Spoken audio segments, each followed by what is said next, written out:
picture, as you can see, was taken in a busy American city. This picture was taken at exactly the same time and at the same spot. Question: how was it done? A modern motion picture camera photographed the traffic in action, while the Daguerre camera, the great-great-granddaddy of all cameras, was used to photograph the buildings alone. The action of this camera is so slow that there isn't time for moving objects to register on the film. On the other hand, the buildings, being stationary, gradually formed a sharp, clear image. And why use the Daguerre camera? To show that any picture of America without automobiles is hopelessly out of date. Today, the automobile is part of any American scene. Every man, woman, and child in America could go riding at the same time. And if we wanted to, we could all ride in the front seat, because there is a car or a truck for every 3 persons, almost 50 million motor vehicles. How many are 50 million cars? Bumper to bumper, they would stretch around the earth at the equator 7 times. The distance we drive our cars and trucks every day would take us on 5 daily round trips to the sun. But the real importance of the motor car is in the way it has opened up new horizons in our way of living. And that brings up a very interesting fact about 1 out of every 7 American workers. Let's see what it is about that 1 worker out of 7. 1, 2, 3, 4, 5, 6, 7. Sir, what do you do for a living? You've heard of T-testers, haven't you? Well, I'm a tooth tester. Yes, this man is a toot tester. He listens to automobile horns in a factory to be sure they are tuned to the proper musical tone. If anybody should ever ask you what the proper musical tone is, it's E flat combined with G. Let's try again. Pardon us, sir, but would you tell us what business you're in? Why, certainly. I'm a farmer. And what do you grow on your farm? Well, you might say I grow automobiles because I own part of the 4 million acres of farmland used to grow raw materials for paints and lacquers and insulation used in motor cars.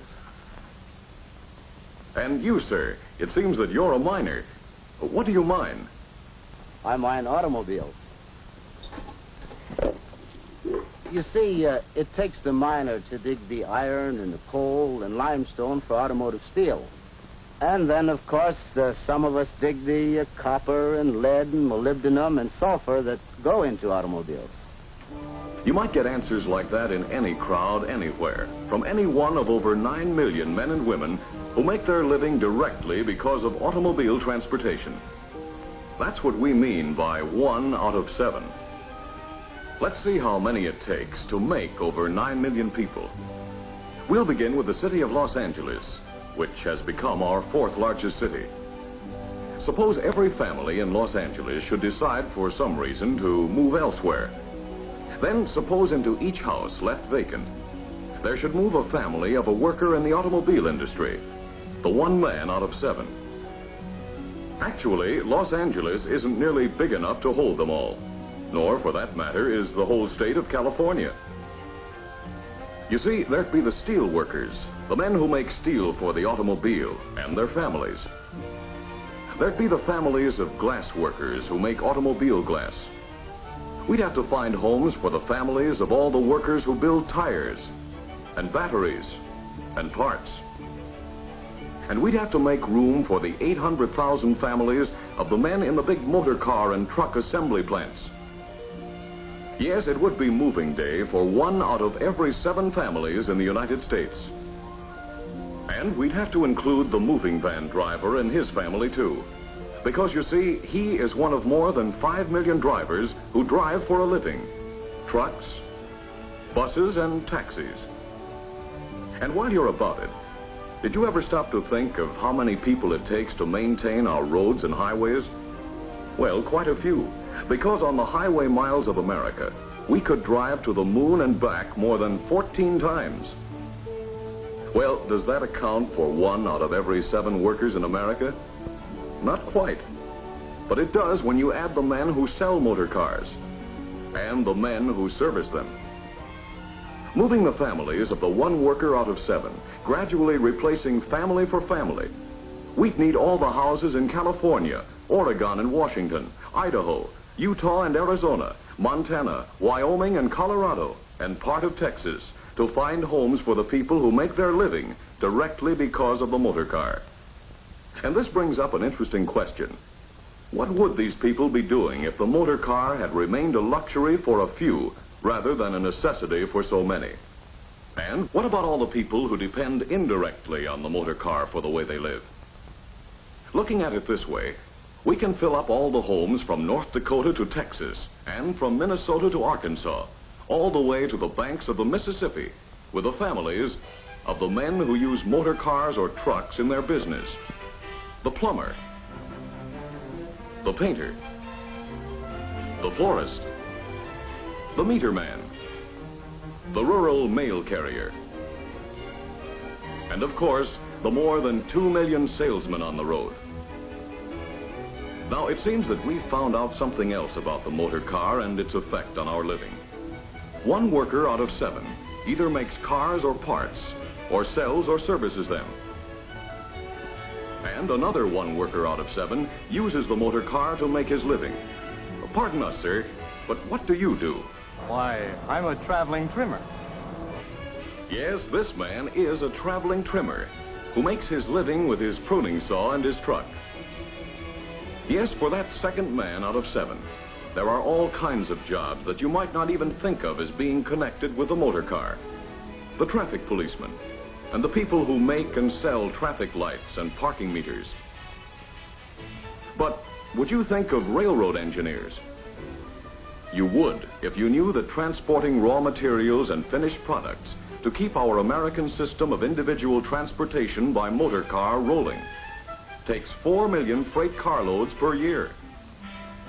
1/6 of all retail business firms are connected with the automobile. Yes, even including little Jimmy's first business venture, the motor car makes business for America. And 1 out of every 5 retail sales dollars in America changes hands because the motor car made it possible. Yes, the motor car has been a key factor in all the ways we do business in America. But it has had even greater effect on the way we live and the pleasure we get out of living.